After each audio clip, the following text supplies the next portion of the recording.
Umami, the meatiness of takeaways, that really bold flavour that we love to eat, that meatiness, that texture, that robustness that's found in all those foods that are really bad for you. It's also found in wine. It's found in sweeter wines such as Madeira. It's found in champagne. It's found in full-bodied red wines where the grapes have been in contact with the juice for a long period of time, or where there's been Surly's method and the wine has been fermenting on the must and the sediment. Now, can we enhance our home brew by adding umami flavour to the wine? That is the question for today. Can we improve our wine by adding a simple additive of monosodium glutamate to a wine to improve it and make it better, even tastier, more drinkable, more fantastic? That is the answer I want to find out. And since umami was discovered in 1903 by this Japanese bloke up by here, whose name I'm not even going to try to pronounce, it has been a game changer for the catering industry. This MSG, this umami flavour, has become a staple. It has become a game changer. It has been a game changer for the catering industry. It's been a game changer in the kitchen. It's been a game changer in the classroom, where that picture of the tongue has been updated to include the umami taste buds, which is awesomely brilliant. So if we do have those taste buds in our tongue for umami, why don't we utilise it and capture that umami flavour with the wine? Why not? Heck, let's give it a go and see what happens.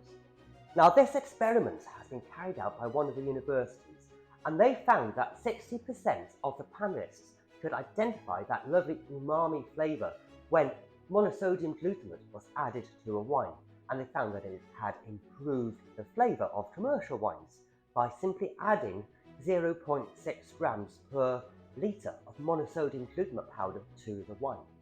But they didn't specify when the best time to add the monosodium glutamate to the wine is: before fermentation, after fermentation, or when you're about to drink the wine itself. So I'm going to carry out an experiment and find out when the best time is to add your monosodium glutamate powder. Now, I'm using an off-the-shelf packet of monosodium glutamate powder from Amazon. I'll link it down below if you fancy trying this experiment. But it's fantastic for your stews, your soups, any meal you want to add a certain amount of meatiness to without adding more beef stock, say, or chicken stock. It's fantastic. I really rate it. Despite all the health claims, it's actually not so bad for you in small doses. So anyway, I have made up a gallon of teabag wine. I like this wine for experiments because the flavour isn't too overpowering and it's quite uniform. You can guarantee that those 20 tea bags from this box is going to be the same as that box of tea bags by there. All factory produced and very similar in style, providing you the same flavours. So I've made up a batch of tea bag wine, and I'm going to be adding 0.6 grams per litre of monosodium glutamate powder. Well, just over, I'm going to be adding 3 grams of the powder, simply because 3 grams is a more manageable number. I know there's not quite 5 litres in a gallon, but rounding it up, hopefully. Now, my thinking is that some of the amino acids in the MSG would get broken down and the flavour lost during fermentation.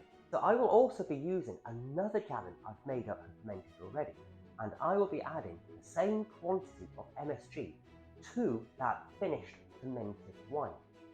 And then I'm going to have a bottle of a third teabag wine, which has been ready and matured and is ready to drink.